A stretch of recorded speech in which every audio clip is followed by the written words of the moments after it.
안녕하십니까. 벚꽃대통령의 지광입니다. 오늘은 황금빛 영혼의 땅 미얀마에 왔는데요. 여긴 지금 파옹도 사원이라고 정말 아름다운 호수 한가운데 이렇게 떠있는 아주 유명한 버마에서도 정말 손꼽히는 그런 사찰에 와 있습니다. 우리가 이 사찰에 와서 부처님 말씀을 함께 나누고 영혼을 얘기할 수 있는 이런 기회를 부처님께서 우리에게 갖게 해주셔서 너무 감사드리고요. 우선 우리가 이 세상을 살면서도 우리는 그저 이 세상에 나와서 수명을 연장할 수 있는 기간이 그저 한 100년 안팎, 우린 100년 사는 것도 아주 길다고 하지 않습니까? 9988, 8899, 88하게 뭐 살다가 뭐 99에 뭐 떠나자 뭐 이렇게 얘기도 하기도 합니다만, 근데 영겁의 영원의 세월에 비하면 정말 한 점의 번갯불 같은 그런 그 시간, 그런 수명입니다. 우리가 영원이란 말 그리고 인생이란 말을 항상 교차시켜서 얘기를 하고 있는데요. 과학에서도 영원이란 말을 많이 쓰죠. 뭐 에너지는 항존한다, 영원하다. 네, 그렇습니다. 그런데 아주 우리가 꼭 생각해야 될 게 뭐냐면, 과학에서도 영원이란 말을 쓰는데, 항존한다는 말을 쓰는데, 불교에서는 우리가 항상 영혼이란 말이 나에게 어떻게 적용되는가, 이런 걸 참 생각하는 게 뭔가 익숙지가 않은 것 같아요. 영혼이란 말, 나하고 무슨 영혼이 무슨 상관이 있을까? 그러니까 이제 부처님께서 항상 너 자신 알라고 그러잖아요. 그러니까 제가 항상 부르짖는 것이 뭐냐면, 우린 죽어도 뭐라 죽지 않는다. 제가 예전에 미국의 맨하탄에 가서 법회를 할 때가 있었는데요. 그때 인도 그 요가 술사죠.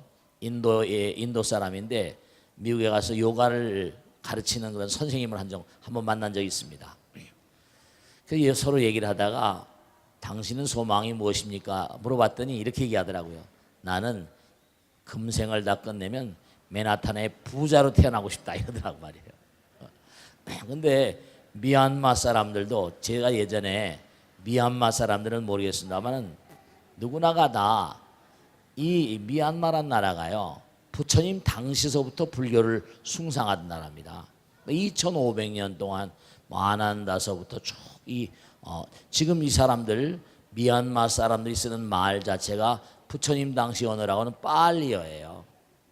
빨리어의 어떤 그런 변형이라고 얘기를 합니다. 그러니까 아주 오랜 세월 동안 이 불교가 몸과 마음 가운데 배다 보니까 참 우리가 생각해야 될 게 참 많이 있습니다. 왜냐하면 아이를 낳으면 정말 우리나라도 무슨 아들 낳기를 원합니다만, 이 사람들이 아들 낳기를 원하는 것은 뭐 딸이 무슨 좋지 않아서 그런 게 아니라, 아들을 낳으면 뭐냐면 엄마들이 말씀이죠. 아들을 낳아서 절에 보내면 그 아들이 삼장법사가 되면 엄마에게, 그 아들을 삼장법사로 만든 엄마에게 큰 영광을 돌린답니다.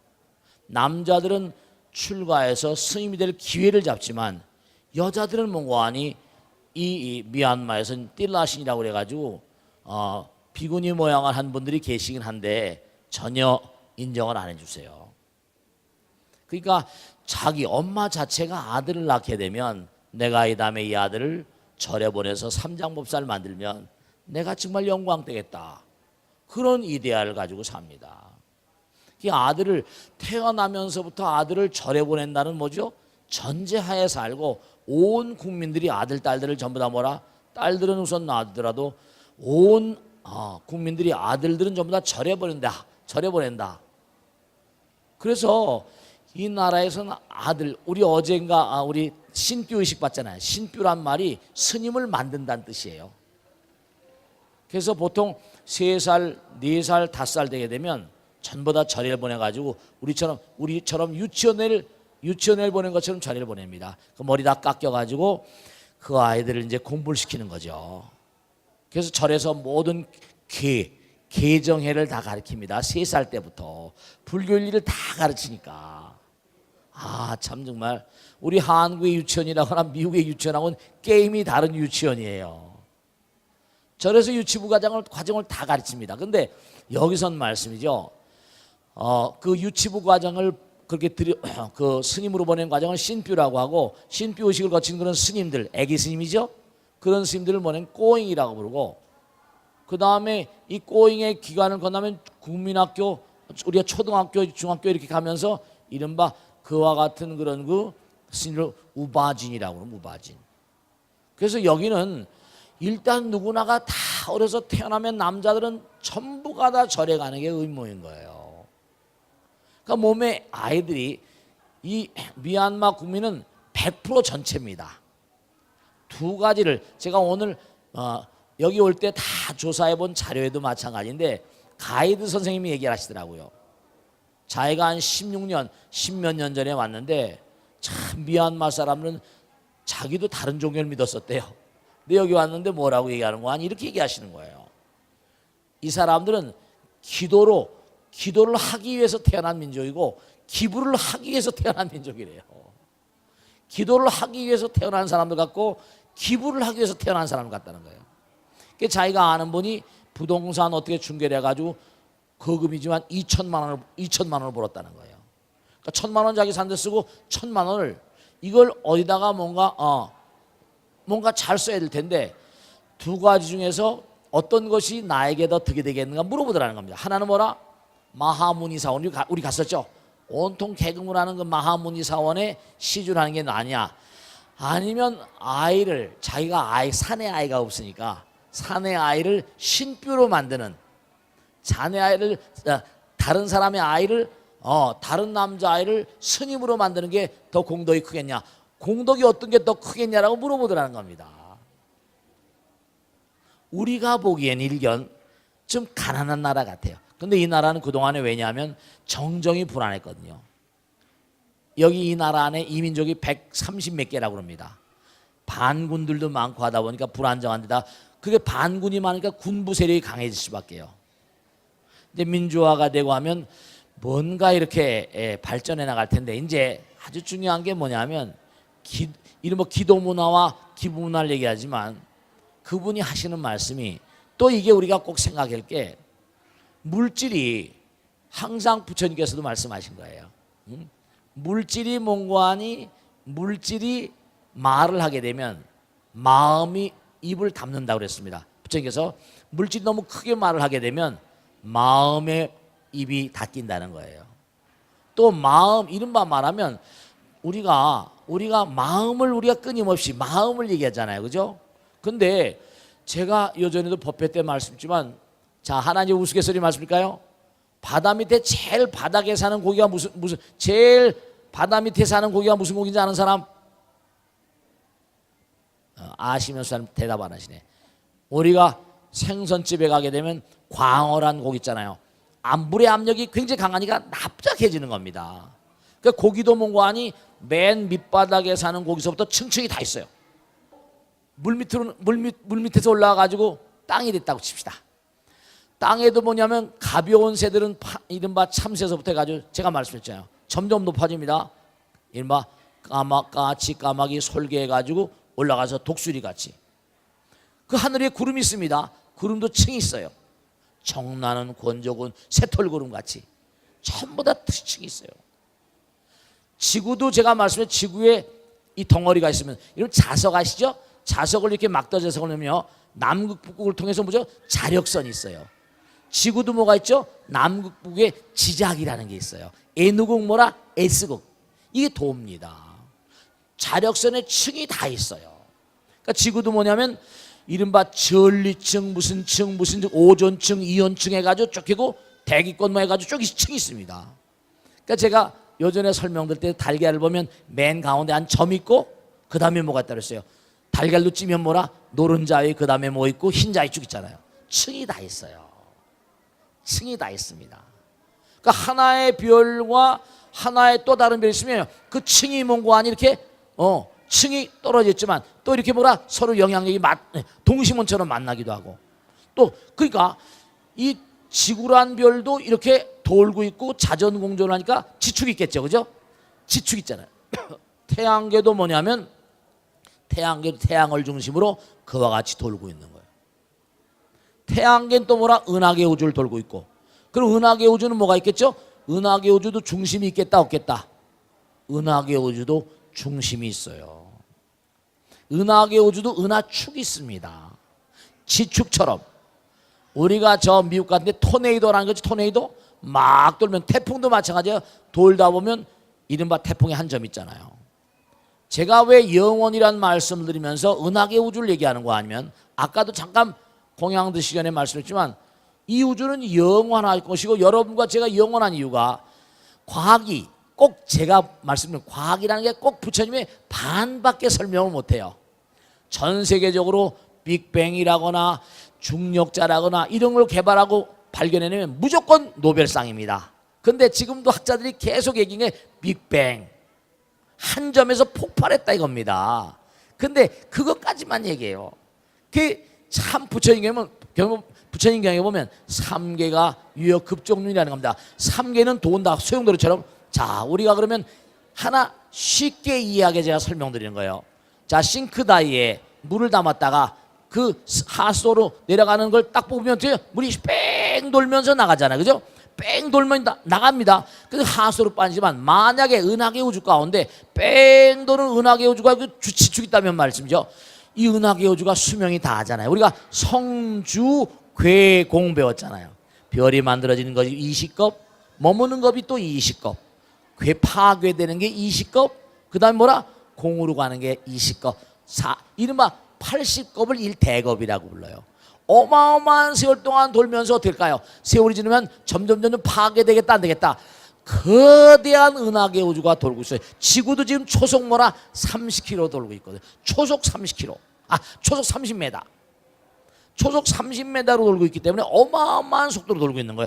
초속 30m니까. 어마어마한 속도입니다. 그러니까 지구가 돌고 있고 태양계가 돌고 있고 은하계 우주가 도는 이 속도가 어마어마하게 빨라요. 그럼 이 도는 게 만약에 수명이 다하게 되면 돌다가 구멍으로 어떻게 되죠? 나가겠죠. 구멍으로 나가서 된 거 아니? 이 블랙홀은 모든 걸 다 받아들여서 그래서 완전히 뭔가 아니? 제로 상태가 되는 거예요. 그래서 그 축을 통해서 나가면서 뭐죠? 이른바 블랙홀이 있는가 하면 화이트홀이 있는 것처럼 그 구멍을 통해서 은하계 우주가 또다시 그래서 스티븐 호킹이라는 사람이 왜 유명한가? 이른바 말하면 블랙홀은 아기 우주가 만들어지는 그러한 통로와 같다는 이론을 펴가지고 불교, 부처님 가르친 것 대단히 블랙홀이라는 건 별이 끝난 게 아니라 새로운 은하계 우주가 만들어지는 그러니까 한 점에서 만들어진 거죠. 거대한 소용돌이가 수명이 다니까 폭발되고 깨지고 하면서 휘몰아가면서 태풍의 눈처럼 돌면서 들어가가지고 다 빨아들인 거죠. 그죠? 도니까 빨아들이잖아요. 그죠? 빨아들인 게 들어가서 다시 뭐죠? 터져나온 게 그게 빅뱅이에요. 다시 터져나오면서 다시 돌면서 돌던 건 계속 돌면서 어떻게 됩니까? 만들어지니까 한쪽에선 소멸되면서 한쪽에서 뭐라? 만들어지는 과정이니까 다시 펼쳐지는 거예요. 그러니까 영원히 소멸되는 법이 있겠다 없겠다? 없어요. 그러니까 중요한 건 뭐냐? 영원히 소멸되는 법이 없다는 말은 여러분이나 저나 이 미얀마에 와서 우리가 생각할 것은 2500년 전 부처님 당시서부터 여기 이 지역의 사람들은 뭐냐면 부처님 공부를 하다 보니까 몸과 마음에 배인 거예요. 그러니까 부처님께서 인과의 법칙, 연기의 법칙을 얘기하다 보니까 자연스럽게 공덕을 지면 뭐라? 잘 되는 것이구나. 뭔가 끊임없이 뭔가 기부문화 끊임없이 갈고 닦으면 뭔가 하니 다음 세계는 좀 더 뭐라? 나은 차원의 세계를 가는 거야. 인과의 법칙을 몸과 마음 가운데 완전히 익힌 겁니다. 그러니까 기도와 기부. 그 어린 시절부터 아이를 낳더라도 아들을 낳기로 해서 이 아들이 커서 절에 들어가서 온 국민이 다 절에 가니까 삼장법사가 돼서 나도 뭔가 하니 엄마 대접을 톡톡히 좀 받고 싶다. 그리고 자기가 아들을 못 낳은 사람들, 딸만 낳은 사람 있잖아요. 그럼 돈을 많이 벌어서 다른 집 아들을 그 돈을 대줘서 신비의식을 아름답게 정말로 왕자처럼 비워가지고 절에 출가시키면 나도 몽고하니, 이른바 우리가 성당에서 대무하죠. Godfather, Godmother. 그러니까 이 사람들은 삶의 모든 게 전부 다 불교와 연결되어 있는 거예요. 돈을 벌어도 기부하고 기도하고. 참 우리 한국에서 우리가 이렇게 왔지만 말씀이죠. 여기서 배워갈 건 뭐가 있는지 모르겠다. 저도 처음엔 굉장히 가난하지만 불적지가 많으니까 그냥 처음이니까요. 성지순례 정도 뭐 하고 오면 되겠다. 그래서 이제 방송국에서 추천하고 그래가지고 여기를 왔어요. 그런데 정말로 와서 보니까 놀라운 점이 한두 가지가 아닌 거예요. 놀라운 점. 이 사람들은 마음 가운데 뭐죠? 영혼을 아는 사람들이에요. 마음 가운데 영혼을 아는 사람들. 그러니까 아들, 딸, 삶 자체가 종교이고 종교가 삶이고. 그래서 꼭 제가 말씀드리고 싶은 건 뭐냐면, 여러분이 우리는 영원의 존재예요. 죽어도 뭐라 죽지 않는 존재입니다. 이 사람들은 돈을 벌어도 자기가 아무리 가난해도, 아까 그 가이드 하시는 분이 다른 종교는 11조라고 하지만 여긴 15조, 20조입니다. 아니면 50조가 되기도 한대요. 전혀 우리하고는 대한민국에서 자기가 여기 와서 16년 살고 18년 살았는데 이 가이드를 한 10년 이상 했지만 참 여기 사람들은 가난한 것 같지만 부처님께 대한 정성만은 하여간에 뭐라 도저히 우리가 범접을 못하겠다 이런 얘기죠. 그러니까 우리가 다시 한번 우리가 진지하게 생각할 것은 무엇이냐, 이른바 말하면 종교와 삶의 관계성을 우리가 다시 한번 정립을 해야 돼요. 마지막으로 하나 말씀드리면 중요한 게 있죠. 생활이 종교예요. 삶이 종교입니다. 우리 불자들은 아주 안타까운 게 삶은 삶이고 절에 가면 절에 가, 전혀 절에 가는 삶과 우리의 현실 생활이 분리되어 있거든요. 유리되어 있어요. 이건 아닌 거예요. 부처님 가르침이 우리의 삶에 녹아 있어야 돼요. 녹아 있어야 됩니다. 종교가 삶이고 삶이 종교고 색즉시공 공즉색이에요.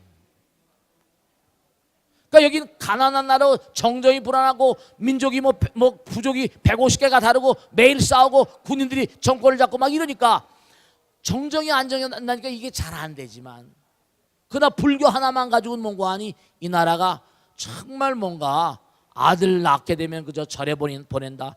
훌륭한 아들 낳아서 훌륭한 스님 삼장법사가 되면 나는 뭔가 완전히 뭐라 삼장법사를 낳은 어머니니까 정말 나는 이 나라에서는 삼장법사의 어머니는 완전히 뭐라 이거로 취급해 준답니다.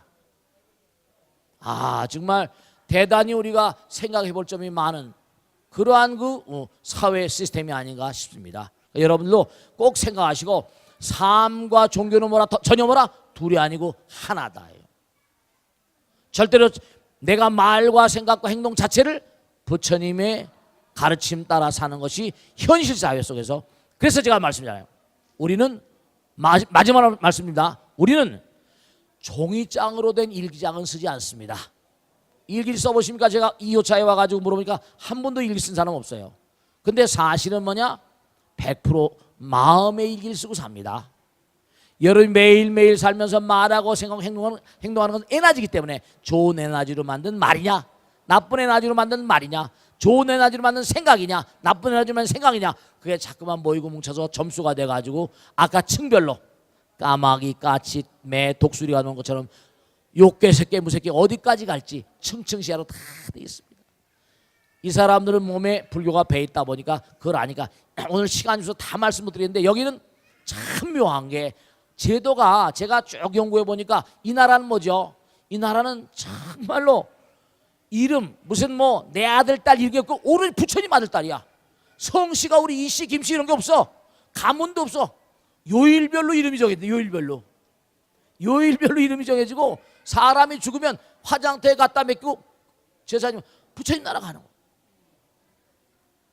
생로병사 자체가 대단히 부처님의 가르침과 흡사하고 유사한 그런 삶을 살고 있구나. 종교와 삶이 하나구나. 저 애들 와서 마룻바다에 전부 다 놀잖아요. 저거 봐요. 애들 우는 거 봐요. 우리 시끄럽다 그러죠? 그러니까 저렇게 울고 하면서 부처님 친근해지는 거예요. 그러니까 항상 삶과 삶과 종교 불교는 부처님은 둘이 아니고 하나라는 명심하시고 항상 삶 속에 부처님의 뜻을 구현하시길 간절히 당부드립니다. 자, 질문 받겠습니다. 네. 누가 질문해 보실까? 네. 질문 받겠습니다. 네. 안녕하세요. 고맙습니다. 네. 저는 친구의 권유로 성지순례를 오게 된 대전에서 온 연화영입니다. 네, 고맙습니다. 안녕하세요. 감사합니다. 네. 저를 따뜻하게 맞아주신 여러 보살님들과 인연을 맺게 해주신 부처님께 먼저 감사드리고요. 네, 고맙습니다. 네. 법고대통으로 더욱 부심을 깊게 만들어주신 스님께 진심으로 감사드립니다. 네, 고맙습니다. 네. 제가 성지순례를 하면서 궁금했던 점을 질문드리겠습니다. 네네네. 네네. 천천히 긴장하지 말고. 우리나라에서는 스님들께서 사찰에서 머무시면서 네네. 수행 정진하시고요. 어허. 사찰의 탑을 모시는데요. 네네. 미얀마에서는 좀 네. 사뭇 다를 것 같아요. 네네. 그래서 미얀마 스님들께서는 어. 일상생활을 어디에서 어허. 또 수행 정진을 또 어디에서 하시는지 네. 궁금합니다. 네, 박수로 말해주세요. 고맙습니다. 네. 좋으신 질문이세요. 미얀마는 스님들이 수십만이잖아요. 그리고 아이들 낳으면 일단 몇 살만 되면 절로 보내잖아요. 그러니까 몇 년 있다 나가시는 분 있고 또 그냥 계속 스님 하시는 분 계시고. 그러니까 숫자가 너무나 많으니까 우리 한국처럼 어떤 무슨 뭐 절에서 생활하고, 한국엔 절들이 스님들 생활 공간이잖아요. 그죠? 스님들도 일부 사시지만 스님이 단체로 모여서 살거나 수행하신 분들이 많이 계시고, 또 그 다음에 이른바 말하면 저 부처님 계시는 이른바 태어나신 룸빈이라거나 뭐 설산 수도상에서 설산 같이 뭐 이렇게 있는 게 아니라 여기는 스님들의 승원, 이른바 어제도 우리가 큰 절 갔었죠. 마간다옹이가 그렇게 모여서 같이 100명, 1000명이 같이 살아요. 그런 수행 처소들이 많이 있습니다. 절은 절대로 이런 참배하는 장소고 생활 공간이고, 여기서 소풍도 오고 놀고 애들도 깔깔대고 놀고 같이 그 참배도 하고 관광도 하고, 여기서 생활 공간이에요. 생활 공간이면서 또 스님의 수행 처소는 또 별개 떨어져 가지고 굉장히 엄격한 상좌부의 룰 따라서, 상좌부는 이런 데서는 공부하기가 좀 쉽지가 않잖아요. 그죠? 워낙 이 국민들이, 미얀마만 하더라도 땅이 우리나라의 남한의 6배입니다. 인구가 뭐 4,700만이라고 하고 어떤 길로도 6,700만 나오는데 한 5천만 잡고, 그러면은 이 나라가 작은 나라가 아니에요. 전 세계적으로 면적이 40위권이라니까. 그러니까 이 나라엔 문화공간이 절이야. 여기에 모든 게 다 녹아 있는 거죠. 우린 소풍 간다 그러면 옛날에 어디 절로 가고 그랬지만, 이 사람들은 소풍 가는 게 아니라 매일 상례적으로 여기 와서, 우리가 미얀마 다니면서 어디가 다 탑 있었잖아요. 그죠? 전부 다 탑 있고 거기 다 절 비슷하고 있고, 또 집집마다 다 탑을 모시잖아요. 집집마다 다 탑을 모시잖아. 그 탑도 크기의 차이가 있는데, 재력이 많은 집은 자기 집에 큰 탑을 모시고, 재력이 조그만 집은 조그만 탑을 모시고 그러는 거예요. 그러니까 이 우리나라의 절 시스템하고는 좀 달라가지고 스님들이 1000명 뭐 몇백 명씩 모여서 이렇게 승원들이 만달레이도 있고 양곤도 있고 어디마다 다 있어가지고, 이른바 말하면 그 스님들이 계신 그런 곳은 이른바 우리도 어제 가서 뭐 했어요? 어제도 탁발했잖아요. 그러면 뭐냐면 스님들이 직접 탁발을 나가시기도 하고, 아니면 직접 1000명이나 이렇게 있는 곳에 탁발을 오시기도 하고 이렇게 돼요. 탁발 오시기도 한단 말이죠. 그러니까 우리 한국하고는 좀 패턴이 다르죠. 우리 한국에는 해인사 같은 데 좀 많이 모셔, 강원 같은 거 있지만 요즘에 스님 되는 숫자가 격감하다 보니까. 그런데 여긴 그럴 우려가 전혀 없는 거죠. 세계적으로 이른바 말하면 아까도 처음에 스님이 된 그런 그 스님을 꼬잉이라고 하고 우바진, 그 다음에 한 20년 이상 뭔가 수행을 돈독히 하면 그 사람들을 사야도란 이름으로, 그러니까 우리나라로 삼장법사급이나 이렇게 되는 거예요. 사야도라고 불러요. 그럼 사야도가 하나 이렇게 딱 쓰게 되면 그 주변에 뭐라 스님들이 쫙 모여서 이제 마하시 사야도 유명한 양곤에 가면 큰 전 세계에 있는 모든 그런 그 수행자들이 거기 많이 와서 사는 곳도 있습니다. 그러니까 그런 곳은 말이죠. 이 이른바 맨달레이도 있겠지만 이른바 말하면 미얀마 곳곳마다 다 있어. 우리 태국 갈 수도 있잖아요, 그죠? 그런 곳은 딱 승원처럼 수원처럼 딱 만들어 가지고 외국에 있는 그런 그 수행자들 와서 뭐 3박 4일 뭐 일주일간 얼마에서 딱 하루 뭐 얼마 동안 50불 100불 내고선 그 비파사나 사마타는 수행 같은 걸 다 배우고 체계적으로 배워서 또 자기 나라 가서 그런 수행도 하고 그럽니다. 그러니까 우리나라처럼 한절에서 부처님과 법과 스님이 같이 사는 구조가 아니고 이 나라는 워낙이 스님들이 많이 나오기 때문에 스님들은 별도의 어떤 시설을 통해 가지고 이른바 탁발을 하고 이런 큰 절에서 뭐 수입이 나오면 다 뭐라 또 전부 다 갖다가 또 같이 이렇게 공동생활 유지하기도 하고 그렇게 해서 말이죠. 그러니까 우리하고는 좀 패턴이 다른 그런 스타일의 불교를 하고 있습니다. 그래서 하나 어떤 분이 그러시더라고요. 스님, 한국의 탑은 이렇게 층층이 돼 있는데 왜 여기 탑은 종형으로 돼 있습니까? 네, 원래 부처님 당시에 탑이라는 건 말이죠. 한 층, 두 층 쌓으려 가잖아요. 탑은 뭔고 하니 사실 타워, 파고다라는 것이 노반이 몇 개가 있느냐. 이른바 있는 것 따라서 사실은 탑은 하늘을 향해서 솟아 있잖아요. 원래 수파라는 게 만들어진 근본적인 이유는 노반이 큰 스님들은 뭐라 노반이 뭐 몇 개 이상 이렇게 다 있습니다. 그래서 뭔가 이렇게 하늘을 향해서 도력의 상징 같은 거예요. 그래서 부처님 향해서 우리도 그렇잖아요. 거대한 것을 향한 우리의 마음이 있잖아요, 그죠? 그래서 큰 절들에는 사야도라거나 큰 스님들이 많이 계시고 삼장법사 계시니까 이른바 지금도 그렇겠죠? 이 나라도 왕사가 있고 승왕 같은 게 있어요. 미얀마도 그렇잖아요. 삼장법사 사야도도 있고 큰 스님 계신 곳은 나라에 뭐 대통령도 와서 참배라고 그러겠죠. 예전에 보면 우리나라 국사라는 게 있잖아요. 뭐 종정도 있고 말이죠. 그러니까 이 나라는 뭐냐면 스님들이 제가 언제 가도 말씀했죠. 아이들을 키우는데 참 우리 한국의 불행 같은 거예요. 뭐냐?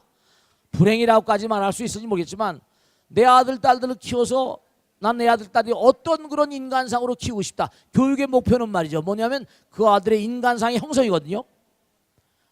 미국에서는 뭐냐면 앙깨들 던집니다. 미국의 학부모들한테 현존하는 뭔가 아니 미국의 인물들 가운데 당신의 아들 딸들을 어떻게 키우고 싶습니까? 그럼 옛날에 뭐면 말이죠. 뭐 이름이 나옵니다. 현존하는 인물 가운데 어떤 사람을 존경한다. 그래서 나옵니다. 미국 사람들은 그래도 행복한 게 현존하는 사람 가운데 자기 아들 딸들이 이런 사람이 됐으면 좋겠다는 존경받는 인물이 있는 거예요. 우리 한국에 만일에 초중고등학교 아이들한테 아이들을 키워서 이 다음에 우리나라에 지금 현존하는 인물 가운데 누구 어떤 사람을 만들고 싶습니까? 그러면 누가 있겠어요? 근데 이 나라는 뭔고 하니 내 아들 딸들을 삼장법사 암흑에 전부 다 정치인 뭐 이거 안 나오는 겁니다. 전부 다 스님들만 나온다는 거예요. 삼장법사 암흑에처럼 암흑의 스님 되고 싶습니다. 암흑의 스님 되겠습니다. 참으로 묘한 나라죠. 그렇기 때문에 아주 재미난 게 이런 게 하나 있을 수 있어요. 왜냐하면 중국에서 유명한 그런 싸움이 있었는데 무슨 싸움이냐? 불교가 인도에서 들어왔단 말이에요. 근데 불교는 뭐냐면 출가하기를 원하잖아요.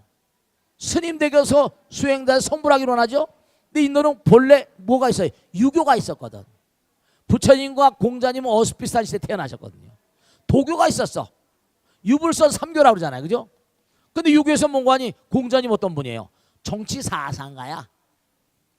나라 왕 곁에서 참모 노릇을 하면서 나라 정치를 잘 제도하는 그런 분이니까 국립인보 이른바 정치 사상으로는 아주 훌륭하죠. 그런데 이런 거 불교는 들어와가지고 맨 중들 만들려고 출가하라고 그러니까 중국에서 유명한 싸움이 많고 유명한 사람들 가운데 누가 있는 거 아니 주자라 정주학이라고 그래가지고 실제로 성리학 같은 건 뭐냐면 주의 주자 해가지고 이 사람들은 불교를 깨기 위해서 불교 스님이 된 거예요.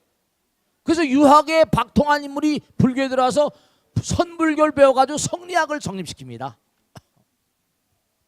그래가지고 이 정주학이 나오는 바람에 불교가 굉장히 많이 위축됐다는 얘기도 있지만 그러나 어쨌든 간에 유학은 종교성이 약하거든요. 학문이야. 정치 사상이야.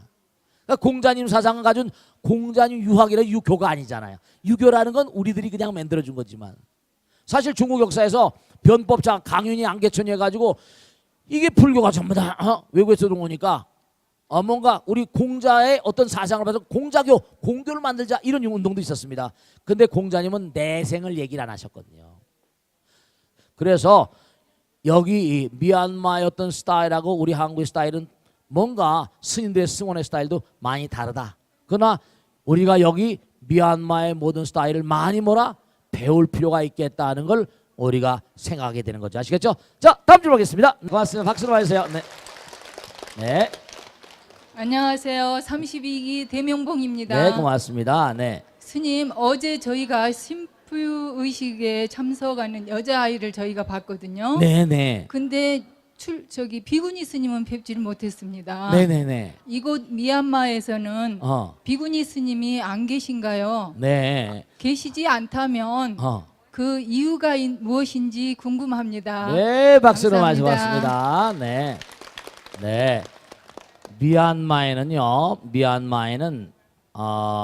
사실은 비구승하고 비구니승하고 말씀이죠. 이게 경전의 율장에 보면 비구스님들은 227개, 200개 정도의 계가 있으니까 스님 생활하기도 참 어렵죠. 그리고 상잡은 특히 율이 어렵습니다. 근데 비구니들은요 500가지 계를 지켜야 돼요. 그 예전에 과거에 부처님께서 비구니들을 출가를 허락하셨습니다. 근데 미얀마에는 내려오다가 너무나 비구니들이 이 계를 지키기 어려우니까 비구니 스나이 끊어졌답니다. 끊어졌대요. 제가 얘기를 쭉 들어보니까 끊어졌답니다. 그 비구니 스나이 끊어지니까 다시 이어가기 어려워가지고 그래서 뭐 저기 어디 그 인도에 가가지고 또 무슨 비구니의 어떤 계를 이어서 또 왔는데 비구니들은 계를 한번 거기서 받으면요 비구들한테 또 받아야 돼요. 그러니까 이 세상에 엄마 아버지 배를 타고 나왔지만 엄마 배를 타고 나왔지만 어쨌든 이 세상에 남자들이 지멋대로 하잖아요. 세상을 지배하는 건 남자다. 남자를 지배하는 건 여자다. 그렇지만 여자가 항상 찬밥 취급받잖아요. 그래서 지금도 아주 비구니 승단이 없는 건 아니고요. 1900 보면은 그 비구니들은 뭐냐면 1990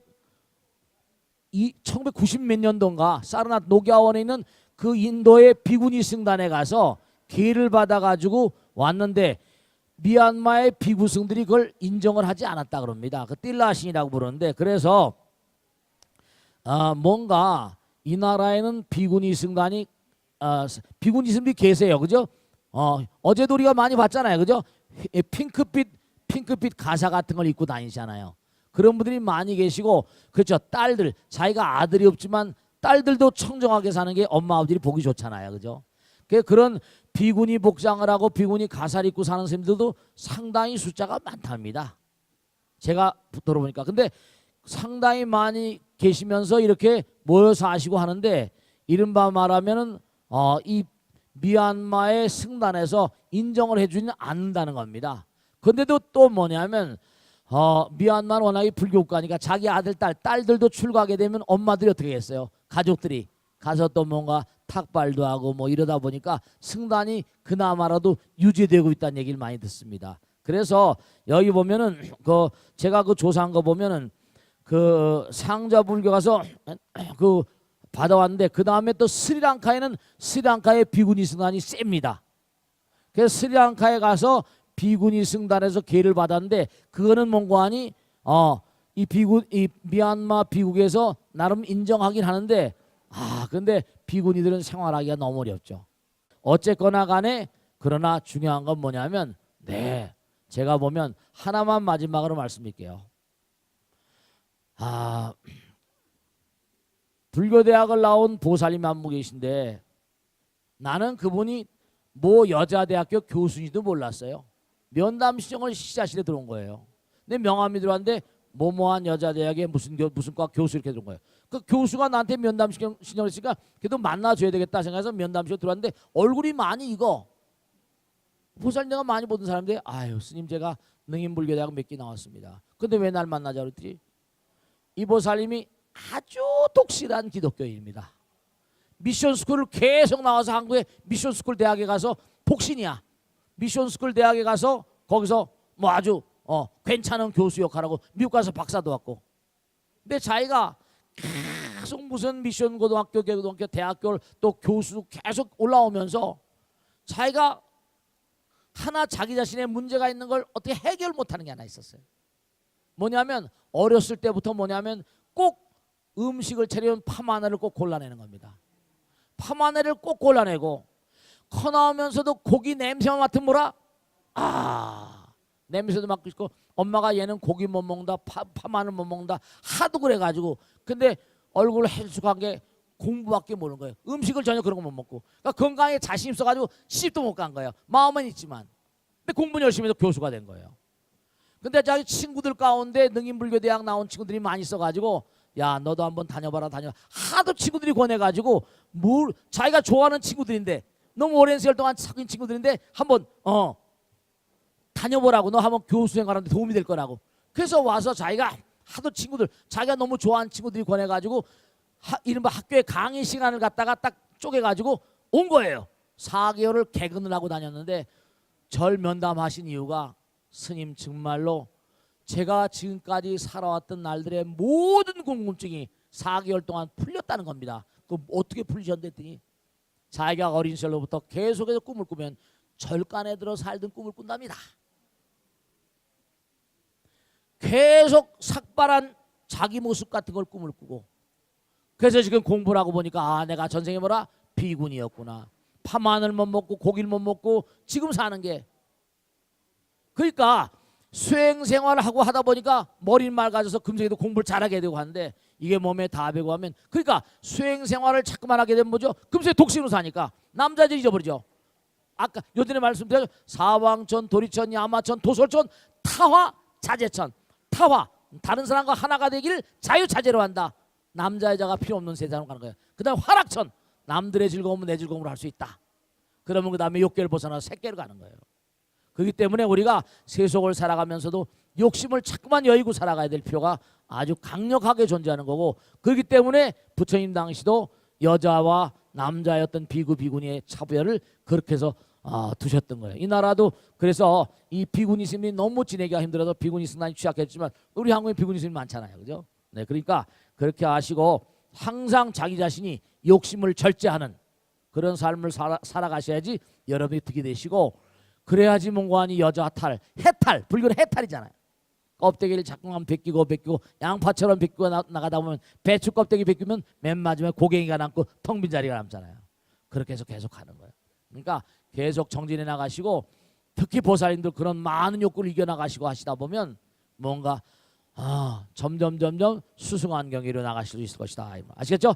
자 오늘 여기서부터 끝냈습니다. 대단히 감사합니다. 고맙습니다. 고맙습니다.